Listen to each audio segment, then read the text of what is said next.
welcome back to our channel. My name is Takisha Smith. And I'm Lester Smith. And we are committed in helping you guys tap into your greatness by uploading great content that will educate, motivate, and inspire you to create the life you want.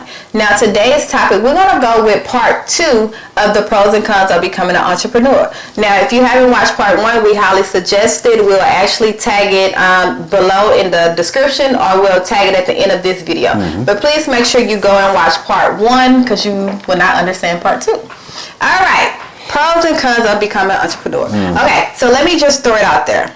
We have been entrepreneurs for over 10 years. We have multiple businesses. Businesses or business? Businesses. Businesses that we have managed and have we, successfully done. So we're speaking from experience, okay, guys? Yes. Now let's start with the pros. Let's go. Pros. Yeah. One of the pros is you can work from anywhere. Okay. That was one of the main reasons why I wanted to become an entrepreneur, because I have a problem with being told what, where, when, no, and yes. Well, that's provided that you don't have a brick and mortar. You can work from anywhere, right? Okay. Well, yes. Okay. Well, yeah. Okay. So you're right. Yeah. Just Just want to make sure you reiterate that to the people. But we're gonna go to that too. Yeah. Okay, so you can work from anywhere. Like we both have an e-commerce store, which is an online store. That business can be managed from anywhere over the world. Like I remember when we was in Fiji, and I was still managing my Airbnb company and my wig business company all over there in Fiji. Yeah. I was opening the door, unlocking the door. It was amazing. I'm just saying. Yeah. But that's the pro I love about becoming an entrepreneur, because just because I'm on vacation, it doesn't mean my money stop. What you think about that? Yeah, well, I'm thinking the same thing, because like I have an eBay business, and I'll create a bunch of listings before I leave, so that way I can keep a listing while I'm gone. Because one thing with eBay favors the people that list the most. And you list daily, they favor you more. And we went to we went to Cozumel, no, Cancun, Mexico. And I was still listening. I was listening every day. She'll be still asleep in the bed. I'm listing my little 20 listings and keep it going. So I do like that. You can especially with e-commerce, you can take care of your business from anywhere in the world. Exactly. You can still make money. And that's the key thing. Like with me, it's like when we go on vacation, we really don't worry about how much we spend, because it's like, okay, if I want to spend this much money, I know I need to sell this much today. So it kind of balance out. Just saying. That's a pro. Let's go with con. Okay. One of the cons, and I don't like it, but it's part of, is isolation. Yeah. It's lonely. Yeah. When you become an entrepreneur, your mindset it's not even may. Your mindset is not the same of a person that's working for someone else. Yes. So that means y'all won't have a lot in common on a lot of the things you want to talk about, discuss, or the issues. So that leave you dealing with whatever you're going through by yourself, because no one understands that. It's very lonely, because you're going to have to sacrifice so much. You're going to have to sacrifice some fun time. You're going to have to tell some friends no. You're going to have to tell family no when they want to get together. You're going to have to make a sacrifice with your time, and they're not going to understand it. So then they're going to think you acting funny, or you better than them, or whatever they might think, and then that will cause you to be in isolation. When in reality, you just to be honest, you head over your heels. Head over heels in work. You don't know what you're doing. You're afraid. It's like you're dealing with your own problems and your own self. So you're going to accept that isolation. Because for one, like with me, when I'm dealing with anything, I don't like to be around other people, because I feel like they'll bring them down. And I know a lot of people say that. But that is really true. But that is one of the cons. It's you be by yourself. See, let me tell you this. Let me say this. I've been an entrepreneur pretty much all my life, ever since I was 8 years old. So I've been isolated for a long time. She'll tell you, back in the day, she'll go to her mom's house, for little gatherings and whatnot, and I wouldn't go, because I'm off that day, so I want to work in my business. You understand what I'm saying? I would work a regular job, and then I would do my own thing on the weekends, or during the evening or whatnot, on my eBay business. I've been on eBay since 2010. So it's just, and we've been married since 2010. That's crazy. I know. I just thought about that. No. I started my eBay business in 2010. We got married in 2010. Wow. Yeah, but anyway, yeah. So just, being in isolation, people will tell you, hey, lust ain't coming down, yo. Exactly. You know what I'm saying? That's what my family, they already know, well, he working? Yeah. I'm like, no, he ain't working. He must be working on the eBay. He working his business, it's just what it is. And let me tell you this. It's okay to miss the fun to stack your funds. Ooh. You like that? What? Huh? It's okay to miss the fun to stack your funds. I gotta put that down. I gotta write that down. And I realized that, I'm not saying you need to miss the fund for 20, 30 years. I'm not saying that. But what I'm saying is, me missing the fund put us in the situation that we're in now. You understand what I'm saying? And I'm 42 years old.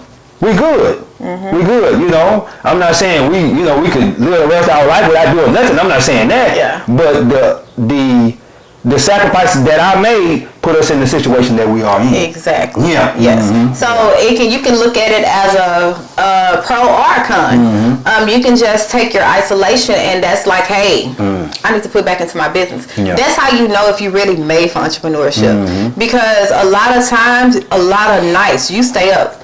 Like, it would be nice where it would me. I would stay up. we both. I was up. You was up. But I'm saying, like, early in your business, yes. But now, like, before, I say, last 4 or 5 years. Like, I would stay up, like, oh, Jesus, time, and he would be sleeping, my kids would be sleeping. I'd be like, man, I just want to be with my family. But it's like, you gotta get these orders out. Like, customers come first. If you watch our first part 1, you understand that customers come first. Because people say, I want to be an entrepreneur because I don't want a boss. Well, the customer is your boss. So let me say that. I said that in the previous video.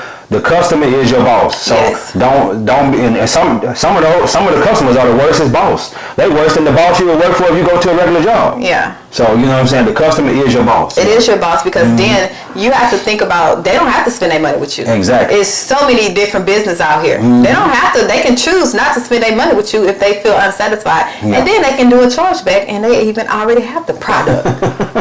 So you stuck with a chargeback, plus you lost out on the inventory that they kept. Yeah. Just saying. Customer service. Yeah.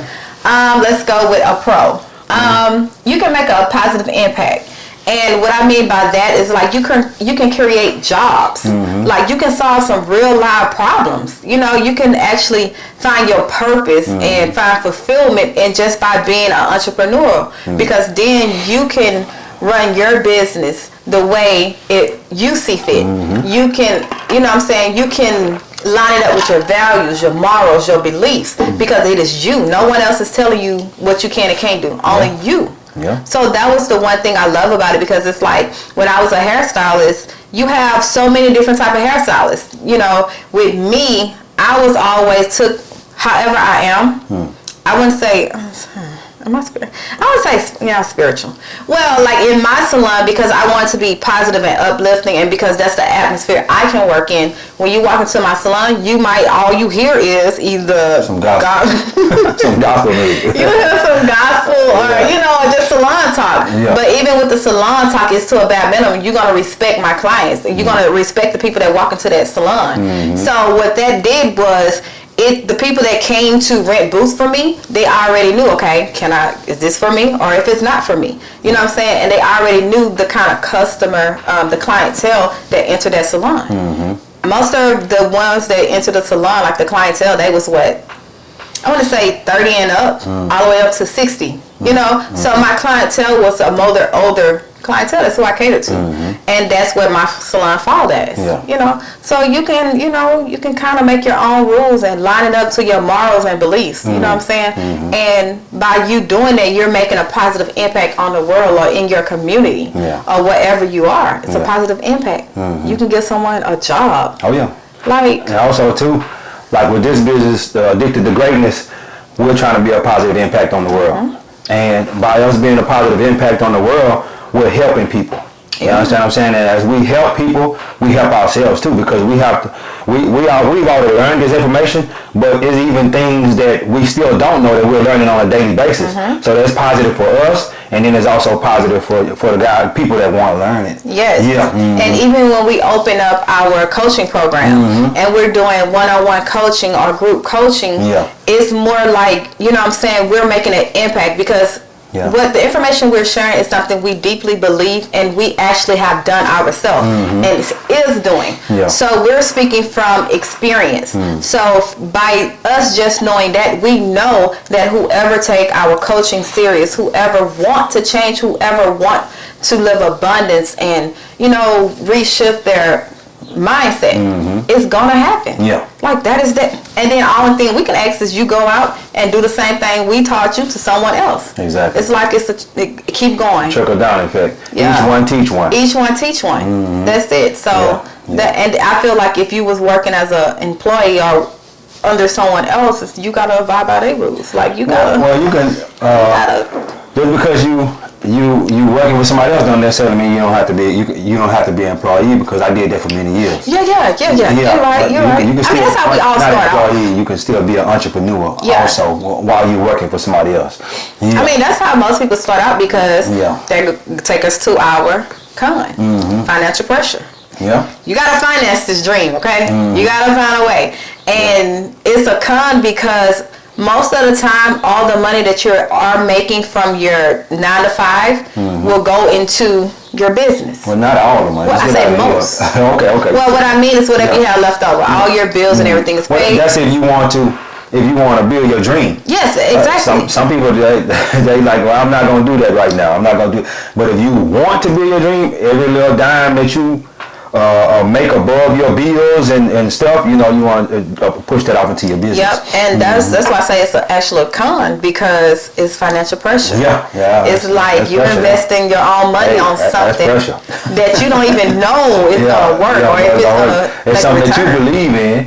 You know what I'm saying? But somebody else might not believe in it. Or even it'd be a lot of times you don't even believe in, but you just want the freedom. You don't want to work for nobody else. Like it was like with me.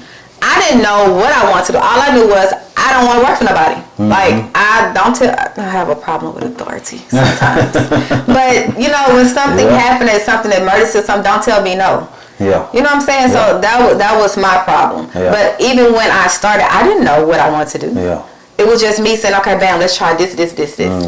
So and that's another thing. I'm sorry. Go ahead. Okay. Well, I was about to say, I didn't want her working for nobody else.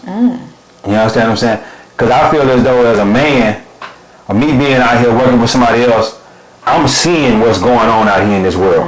You know what I'm saying? Working for the man.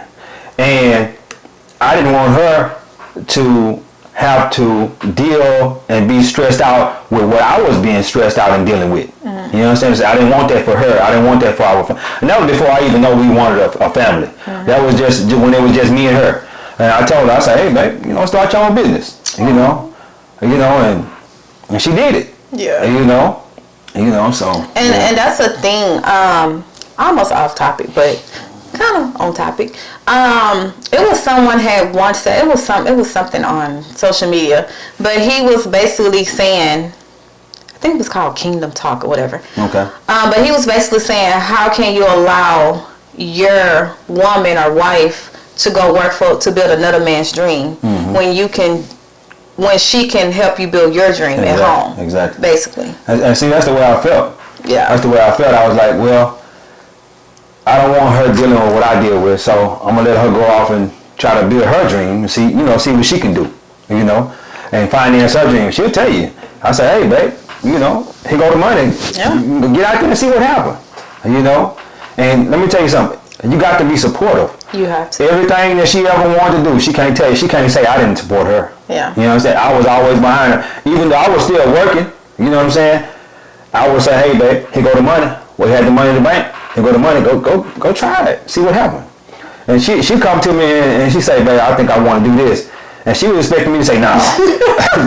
Nah, we ain't going to do that. I was like, hey, let's try it. And she like, For real? Then I was like, well, I ain't thought that far. I just I was like, well, where you gonna go? I went to asking all these questions. Yeah. Where you gonna get your shop at? Where you gonna do this? How you gonna do that? And I ain't thought all that through yet. I was basically expecting you to say no. I was like, yeah, man, come on, let's go. We got a little money. Let's try it. See what happens. Because let me tell you something. Regardless to everything, all I always wanted her to do was be happy. Mm-hmm. All I wanted her to do was be happy. And if starting her business makes her happy and trying something, okay, let's go with it. Let's see what happens. Yeah. Yeah. I love that. Mm-hmm. I love that. Yeah. Another con is the burnout. Like a lot of people, I think it's like something that's going around where people think, oh, as an entrepreneur, you don't have to work all these long hours. It's the freedom. Let me tell you, you will work more hours in your own business than anyone than working on someone else's business. Hey. I remember it was a time where we had just started out at Airbnb, and we was it was Thanksgiving. We was in Virginia. We was somewhere. We was in Virginia for Thanksgiving, and one of our Airbnbs had got booked. It was a checkout that morning, and it was a check-in. Had just booked. It was a last-minute booking, and the cleaners haven't came and cleaned the place yet. So I'm like, man, then they instant book. So it wasn't where I was like, okay. So it was 2 hours or 3 hours before? About 3 hours. Yeah. So I'm up there calling the cleaners. Hey, can you do this? What are you doing? Like it was just like, oh my goodness, how can I get this done? Yeah. And it did get it done, but it was a yeah. And I basically told her, I'm like, because we was down there in Virginia enjoying family. I was like, baby, just go on downstairs and take care of your business. And then she finally come on upstairs and say, hey, I got to take care of. I'm like, hey. It was a long time. I was just like, hey, we making money. We back in the money. So but sometimes you might have to step away. Yeah. You might be, if you have to say, I want to be in this moment and I don't want to deal with nothing else, that's entrepreneurship probably not for you. Nope. You understand what I'm saying? Because sometimes you might have to step away. And it's up to your spouse or your significant other or whatever to understand that that's what's going on. Because if they get mad because you have to step away and say, hey babe, chill real quick, let me go take care of this business, I'll be right back. You know what I'm saying? This is potentially going to make us a couple $1,000 or whatnot. Hey babe, go on over and take care of the business. Yeah. We'll see you when you get back. I see you eat by myself and then drop myself on right. You know what I'm saying? Yeah. So and a lot of times you can get burned out. Yeah. Right. Yeah. And I think one of the main reasons why I had got burnt out with wigs. Was I didn't set boundaries. And what I mean by that, her price was too low. It wasn't that. Yeah, it was. It was just I didn't set boundaries with my customers because I also taught with my students in a sense because I felt like if I'm taking your money, I want to see it all the way through to the end. And even once you receive your wig, you can still contact me. You can still have that connection to me. Yeah. And I should have cut that boundary off. Like I should have set that boundary because then I felt myself working, doing stuff that was not even worth, the final price that I got for something, So even when it came to teaching my students or teaching webinars and seminars, that was cool. But it was like, I taught 3 or 4 webinars and it was only supposed to be about 2 hours. A webinar, 2 hours.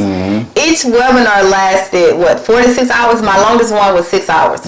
Straight 6 hours. Husband come in, kids come in. He just like, what are you doing? What's going on? And and I'm just giving. And you paid the same price for a 2-hour webinar, and I gave you 6 hours. Yeah. She didn't know her worth. I didn't know my worth, and then I didn't set boundaries. I didn't say, hey, all right, guys, this is it. 2 hours is here. If you want to know other information, other questions, catch me in my next webinar. I see the thing about it is, where I told her you should have went up on your price and on your price for your wigs because the people putting you through all this drama, this hell, they putting you through all that and for this little bit amount of money. Raise your price up $50 or $100 maybe even, you know what I'm saying, per wig, and that'll make you feel like it's worth it. You know what I'm saying? And she felt like it wasn't worth it because I'm not getting paid, the amount of money that I'm supposed to get paid. That's true to a certain extent. Yeah. When I did raise my price up after my 6 months to a year, when I feel like when I start having a steady flow of income each month, when I did raise my price up, it wasn't that left me burnt out.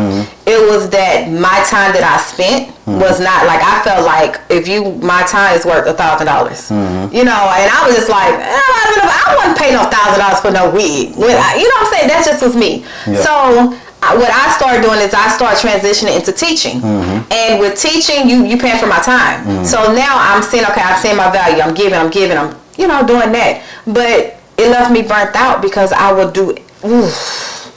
You got to be everything in your business. You got to be the social media marketing, website, ad market. Like, you have to be everything. You hold all the titles.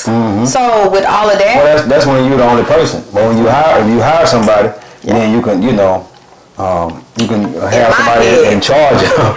And your head. No, I'm going to talk about you.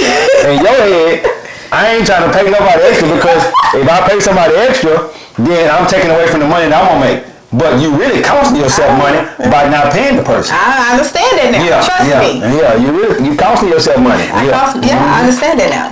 So yeah, guys, that is it. Entrepreneur. The pros and cons of being an entrepreneur.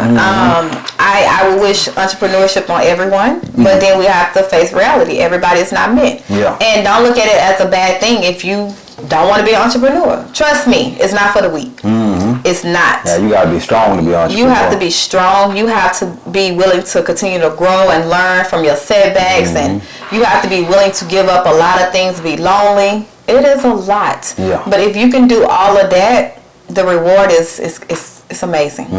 It is amazing. Yeah. Especially in the times we are in today. Always have a second stream. Always have another, like a second stream of income, even if it's not, if it's just a side hustle. Yeah.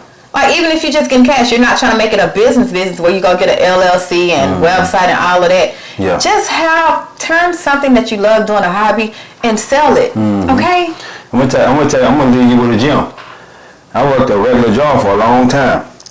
I always had something to sell on the job. So I'll be making my money on the job, and then I'll be getting money from my coworkers also. Socks, cologne, whatever, I always had something to sell them. They call me Hustle Man. I always had something to sell them. You know what I'm saying? It's just what it was. And that one gem right there put us in the position we're all in today. Yeah. Yeah. So even if you are, don't want to be a full-blown entrepreneur, you just sell a little something, Sell something. Make some candles or something. If you know how to bake, go sell some cakes. Yeah, some cookies, whatever. Yeah. It's something you can sell. Please, guys. So many things you can sell. Yeah. Please work on getting a second stream of income. I recommend that strongly. Multiple streams of income is the way to wealth. Yep. That's the only way. Yeah. You cannot invest your way into. Yeah, you can invest your way into wealth. Well, but that's still multiple streams of income. Yeah. Because you have your income that you're working from your job, and then you have your income that you're investing. So I would say, let me tell you something. T.I. said he had 17 streams of income. Man, look here. Let me tell you. When he said that, when he said that, I said I need to get on T.I. level. I need to be over here, over there. So everything. Yeah. So we kind of we serial entrepreneurs now. We a little bit of everything going on. Got money coming from here and now. Just whatever opportunity come up. If it makes sense, there it is. Let's jump on it. Yep. See what happens. Hey guys. But yeah, guys, please make sure you like this video and subscribe to our YouTube channel if you're loving the content that we're putting out. We have a bunch of videos. I think we reached our 50th video. 50th video, yeah. Yeah, woo! And we started in December. Yeah. Yeah, so we rolling. We putting out great content, guys. And if you have any suggestions on a topic or something you want to hear or know about, you can drop it down in the comments, or you can even email us. Our email address is actually on our channel page, about us page. But yeah, guys, if you haven't followed us yet on TikTok and Instagram, please make sure you follow us. The links will be in the description box. Yeah, guys, take us home, babe. God is good. Life is good. When we look good, we feel good. We live in a life of abundance.